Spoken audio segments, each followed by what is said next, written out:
Всем привет и добро пожаловать на канал Эколингвист. Сегодня у нас для вас небольшое испытание или же игра, называйте это как хотите, в которой мы попытаемся понять, насколько хорошо носители языка хорватского, чешского и польского понимают русский язык. Дам слово остальным участникам. Пожалуйста, представьтесь. Cześć, mam na imię Kasia, jestem z Polski. Moją pasją są języki romańskie, ale nie za bardzo znam żaden inny język słowiański poza polskim, także będzie to dla mnie coś nowego. Bok, ja jsem Petra i z Chorvatské jsem. Ahoj, já jsem Pavel a jsem z Česka a baví mě celkově jazyky a studuju angličtinu a umím francouzsky a to je tak vše. Меня зовут Федор, и испытание, которое для вас мы сегодня подготовили, правила его таковы. Я задам нашим участникам 6 слов на русском языке, описывая их постепенно, а они должны будут угадать, что это за слова. Первое слово. Первое слово — это элемент одежды. Мы носим его на ногах для защиты и для комфорта. Он может быть сделан из различных материалов, как кожа, резина, ткань. Есть много разных стилей этого элемента одежды, и в зависимости от ситуации, в которой мы хотим его носить, они будут выглядеть по-разному. Например, на торжественном ужине или на пляже, на футбольном поле. Некоторые из них требуют завязывания шнурков, а некоторые имеют высокие каблуки. Что это за слово? Скажите мне, пожалуйста. Может быть, вам нужны еще подсказки? A to są długie, coś długiego? Нет, это Нет, не длинное, это носится на ногах, но... Нет, не длинное, не длинное. Je to jeden předmět nebo více předmětů? Это два элемента, да. Больше, чем один. Gdje se još može nositi? Повтори, пожалуйста. Gdje se još može nositi? Их можно носить везде. На самом деле человек без них из дома не выходит. Они нужны для комфорта и для защиты. У вас есть какие-то идеи? To się bardziej nosi na nogach czy na stopach? Да, на стопах. На стопах. Я думаю, что все готовы. Начнем, пожалуй, с Каси. Пожалуйста, покажи свое слово. Czy to są buty? Buty? Что это такое? Опиши. Buty to są takie dwie rzeczy, które się nosi na stopach, żeby nie chodzić na boso. Хорошо. Петра, твое слово. Cipele. Ja sam razumjela razni materijali, razni stilovi, da ovisi o situaciji, da se mogu nositi na plaži, za igranje nekih sportova, na nogama da se nosi, da se sastoje od dva različita elementa. Павел? Já myslím, že jsou to boty. Podobnie bardzo. Что из этого ты понял? Что ты понял из того, что я сказал? Já jsem rozuměl hlavně, že se s ním dají hrát sporty jako fotbal a protože hraju fotbal, tak mě napadlo, co by to asi mohlo být. Z toho, že jsou z různých materiálů, jako z kůže nebo z tkaniny, z látky a že se nosí na nohách. Окей, прекрасно. Мне кажется, что все вы угадали абсолютно правильно. По-русски это слово, так покажу, обувь. Обувь. И, насколько я знаю, в чешском, по-моему, есть похожее слово.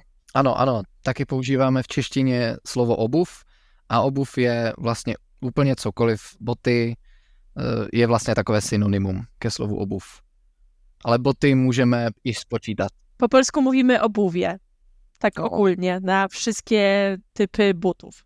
Na hrvatskom je obuća. То есть есть очень много похожего в этих словах. Что ж, прекрасно. Пожалуй, перейдем к следующему слову. Следующее слово — это растение, а скорее даже его часть. Природа создала их очень много, и они окружают человека на протяжении всей его жизни, от рождения до смерти. Они растут везде, на улице, в домах. Некоторые требуют особого ухода, другие растут сами, без участия человека. В мире существует тысячи видов, каждый уникален. У некоторых есть вдобавок очень красивый запах. Практически все люди к ним хорошо относятся, но любят их особенно девушки и женщины. Что это? Je to slovo obecné, anebo je to slovo konkrétní? Это общее слово, да. Какие-нибудь вопросы? Может быть, дополнительная подсказка? Czy to jest coś, co można zjeść też? Ну, насколько я знаю, да, иногда их поедают, но это редкость. Скорее, это подарок. Это что-то... Okej, czyli nie do jedzenia ogólnie. Najczęściej się tego nie je. Чаще всего нет, не едят. Это скорее декорация, которую можно подарить, можно поставить на стол. Okej. У всех уже есть идея? Может быть, какой-нибудь вопрос? Malo previše palatala. Я даже и не знаю, что еще добавить.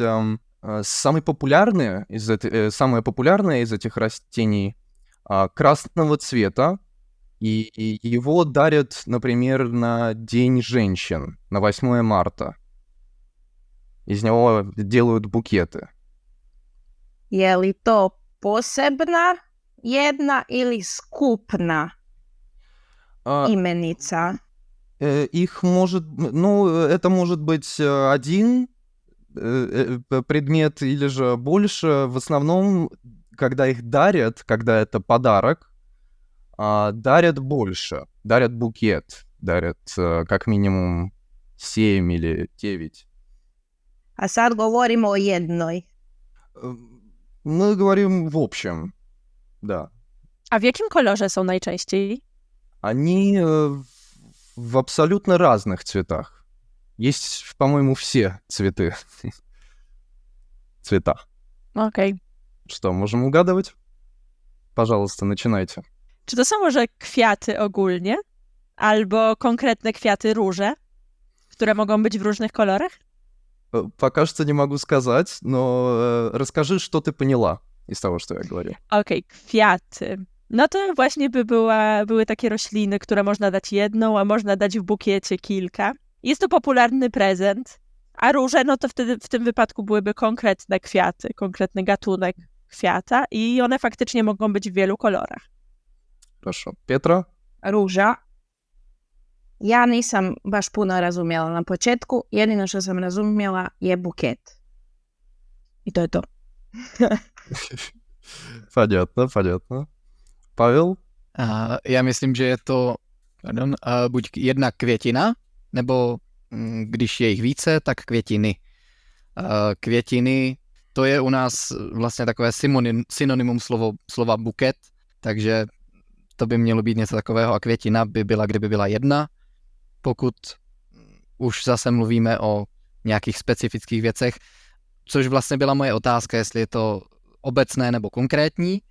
Takže pokud je to obecné, měla by to být spíš květina a konkrétní by mohla být růže nebo gerbera a tak dále. Хорошо, прекрасно. Вы все угадали, хотя именно я имел в виду именно цветы. То есть не розу, а роза это, это цветок. Я имел в виду цветы в общем. И так это слово выглядит в русском. Хорошо, прекрасно. Давайте, пожалуй, перейдем к следующему слову. Все готовы? Следующее слово — это животное. Это хищник, который обитает в основном в лесу и питается разным мясом. Например, рыбой, которую он ловит из реки. Это очень большое и опасное для человека животное. То есть его вы точно не хотите встретить на прогулке по лесу. У этих животных есть 3 вида окраса: черный, белый и коричневый. Черные и коричневые проживают в лесу, а белый на Северном полюсе. Что это? Скажите. Какие-нибудь вопросы? Okej. Czy to jest niedźwiedź? Что ты поняла? Niedźwiedź. To by było takie duże zwierzę, duży ssak, który jest mięsożerny, ale je też ryby.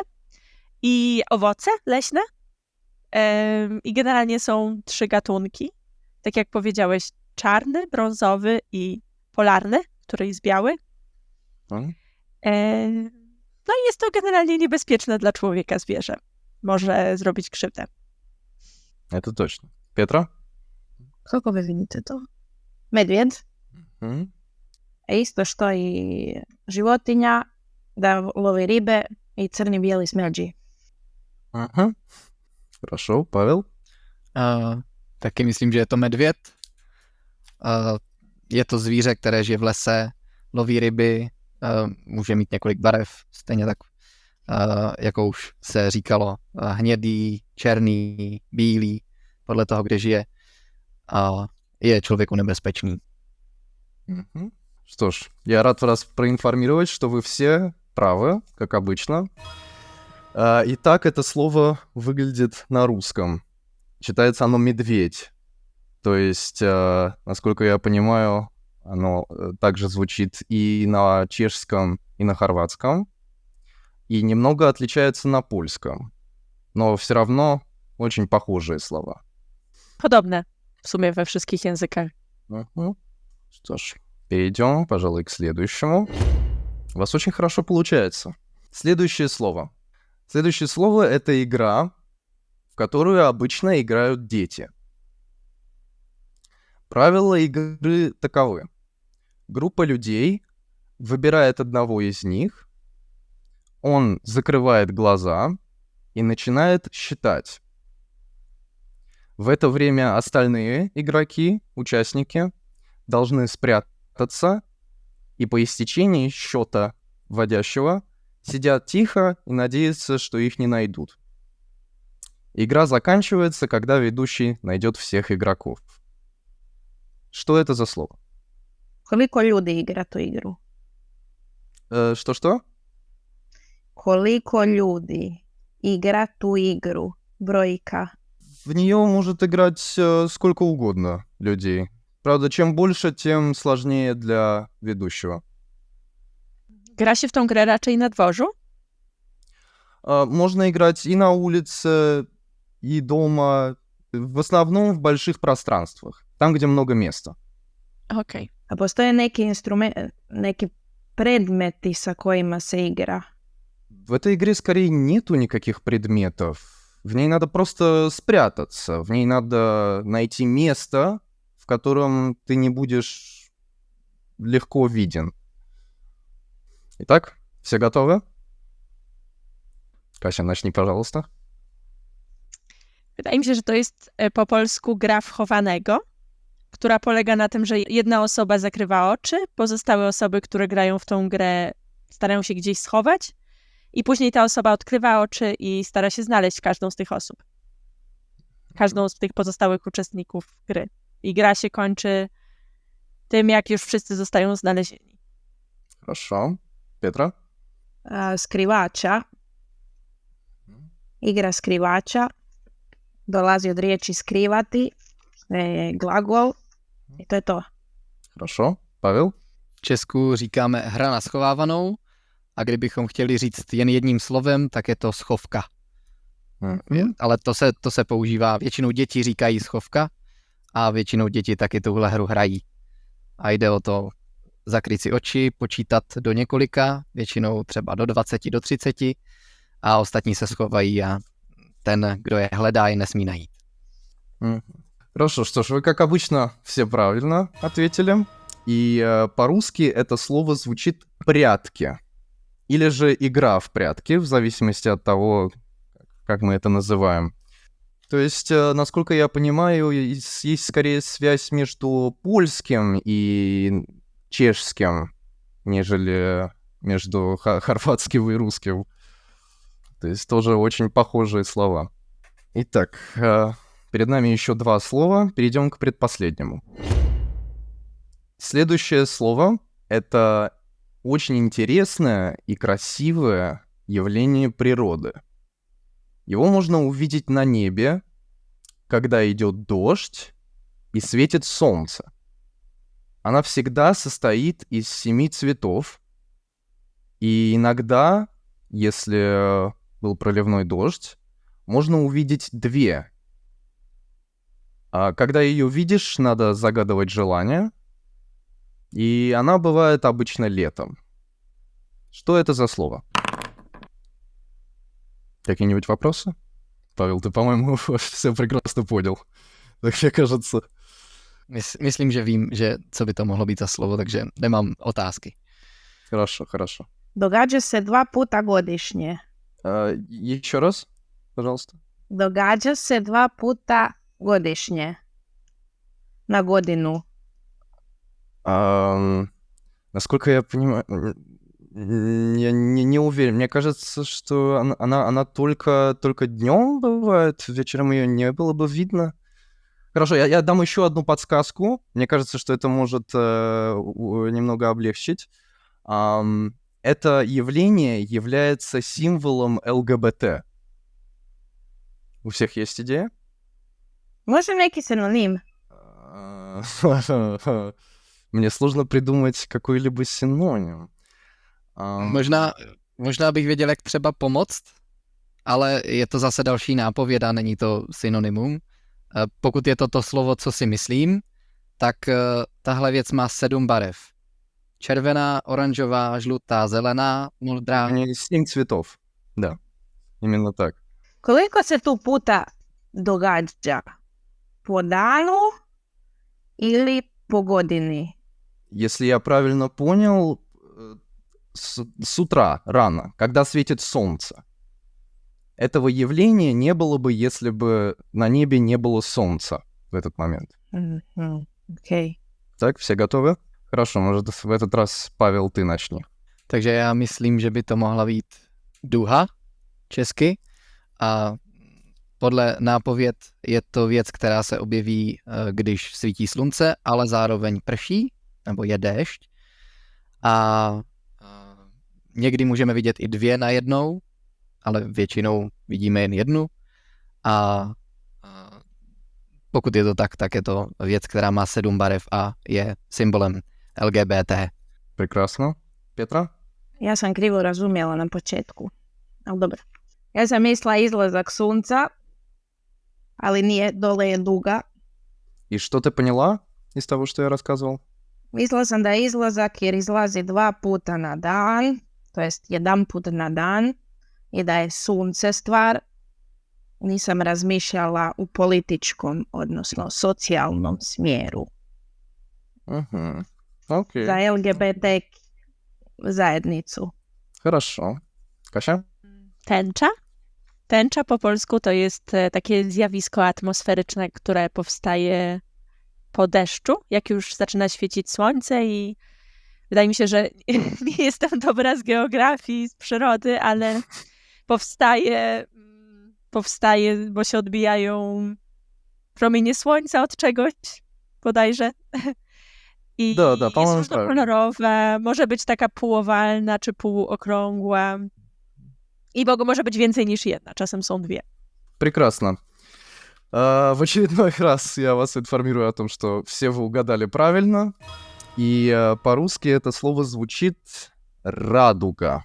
Радуга. Я заметил сразу же, когда готовил уже эти слова, что между хорватским, чешским и русским есть у нас вот это слово «дуга». Правда, в русском с предростком «ра». Зато в польском оно совсем другое. Мне интересно, Дуга? откуда это могло взяться. Nie brzmi mi znajomo, nie znam tego słowa długa. Po polsku mówimy tęcza. Понятно. Интересно. Что ж, мы пришли уже к последнему слову. Все готовы? Следующее слово, и последнее, это человек, скорее его работа, его профессия, который занимается выращиванием растений или разведением животных. Часто и то, и то. Этот человек может работать на земле, которой он владеет, или же арендует. Его работа включает в себя посадку урожая, уход за животными и многое другое. Этот человек, необходим для производства еды в мире, и без него все мы умерли бы с голода. Обычно этим занятием занимаются жители сельской местности, хотя это не обязательно. Скажите мне, что это? Nie mam pojęcia. Это сложное слово, надо признать, поэтому какие-либо вопросы, пожалуйста. Может быть, еще подсказку? Ja sam se izgubila. Это человек, который работает, например, в поле. Он ходит с различными инструментами и копает землю, чтобы потом посадить туда овощи, фрукты, другие растения. Еще этот же человек может заниматься, например, коровами или свиньями. Он может их разводить. Jel to mjesto? Это не место, это человек. Это человек, который этим занимается. A ta osoba pracuje w mieście? Gdzie pracuje? В городе это не было бы, по-моему, так легко, потому что там нету полей. Нет, он скорее работает в деревне. В деревне, где много пространства, много полей.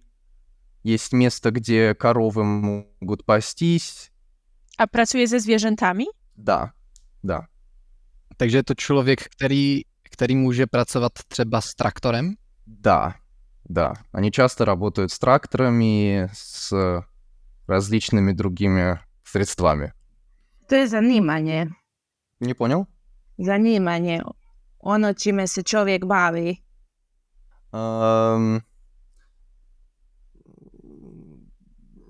Мне сложно сказать, я не особо понял, если честно.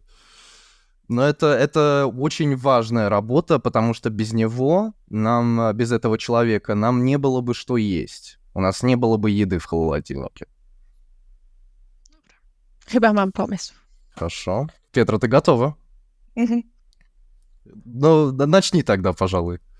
Начнем с тебя. Nisam sigurna. Poljoprivreda. Окей, и что это такое? Объясни, что это значит. Može biti zanimanje, to jest zanimanje čovjek koji se time bavi je poljoprivrednik, obrađuje zemlju, bavi se životinjama, sadi razna povrća, ovo bi bilo kao skupni naziv. Понятно. Хорошо. Павел, может, ты следующий? Já myslím, že je to zemědělec v češtině. To je člověk, který pracuje na poli, pěstuje rostliny, chová zvířata jako krávy, prasata, slepice. A to je asi tak vše. Je to zaměstnání, bez kterého by neměli co jíst. Прекрасно. Кася? Czy to jest może rolnik? Sorry. Rolnik. Что это такое? Объясни. Tak, rolnik to jest osoba, która zajmuje się uprawą zbóż, uprawą roślin. Mówi się w takim trochę starym polskim, że ktoś pracuje na roli i stąd rolnik. Obecnie się chyba tego nie używa, ale no też zajmuje się zwierzętami albo pracuje w sadzie. Generalnie uprawą roślin głównie się zajmuje. Хорошо, что могу сказать? Все слова вы угадали правильно. И это последнее слово по-русски звучит вот так. Фермер. Возможно, есть какое-то другое, более русское название, но это самое популярное. И, насколько я знаю, в ваших языках это тоже появляется. Farmer? Слово «фермер». Tak. Farmář. То здесь похоже. Ale używa się raczej w kontekście amerykańskim, jak się mówi o ludziach z USA, którzy się tym zajmują. Nie używa się tego w kontekście polskim. Farmer, cowboy, to się kojarzy. Na hrvatskom isto postoji farmer, ali standardni hrvatski je poljoprivrednik. Vole komplicirati. Длинная. And now we can switch to English for a little bit so we can Sure. discuss your experiences. So how did it go? Kasia, did you understand a lot of Russian? I mean, like more or less, especially like when Fyodor was giving a longer explanation, I always grasped something, so I was able to guess mostly. Sometimes I had like no idea at the beginning, but then he used a word that was like a keyword for me too. So yeah, I managed at some point. Yeah, Mhm. like for example, there are some words that are also like very similar. I think that the easiest was the bear. Right, because it had the description, the definition had many words that were like super similar, so it was the easiest for me to guess. What about you, Petra? Well, I mean, I'm used to languages, Slavic languages, because here it's touristic place, so I'm used to listening to, but sometimes it was very difficult. I think that you have more similarities between your languages than between Croatian and Russian. They are very, very, very off, and if that would have been, I don't know, Slovakian, I think that I would understand it way better.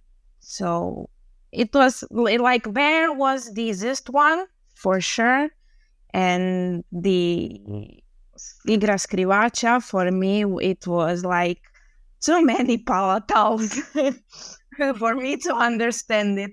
I mean, in Croatian we have palatals, but not that much. I see. And what about you, Pavel? Well, I agree with both of the opinions already stated. I did not understand everything, of course, but there was always this one word that I understood, and then I immediately knew, okay, this might be the word that is being described. But sometimes I did not know till the end. But then again, it's quite similar, and our languages, I think, like Russian and Czech, are quite different. Not as much as I would say like Czech and Polish, or even Czech and Slovak. They are the most close to each other. But I was able to understand all the descriptions, not fully, but always understood the word. And Fyodor, what was your impression? How did it go? Let me start by saying that it was an absolute pleasure to speak to all of you, and I think that it went way better than I expected it to go, because you guessed all of the words and first try. Although I have to say that I was expecting some difficulties between Russian and Croatian, like mutual understanding between the languages. Apart from that, I feel like, because I think it's also a good time to mention that I speak Polish fluently, and so for me to understand Croatian was easier than I think would be for a Croatian person to understand Russian. Yeah, that's pretty much it. Apart from that, Czech was, I mean, Pavel, you, I think at some point I thought that you have guessed all of the words, like, after the first sentence that I've said. I definitely haven't. I can assure you. You just made this impression of, yeah, I know it. Of course. Okay. Well, there were difficult words, but I mean, the rainbow, so duha in Czech, that was quite easy to guess, and medvěd as well. But then the others, I did not guess them after the first clue, of course.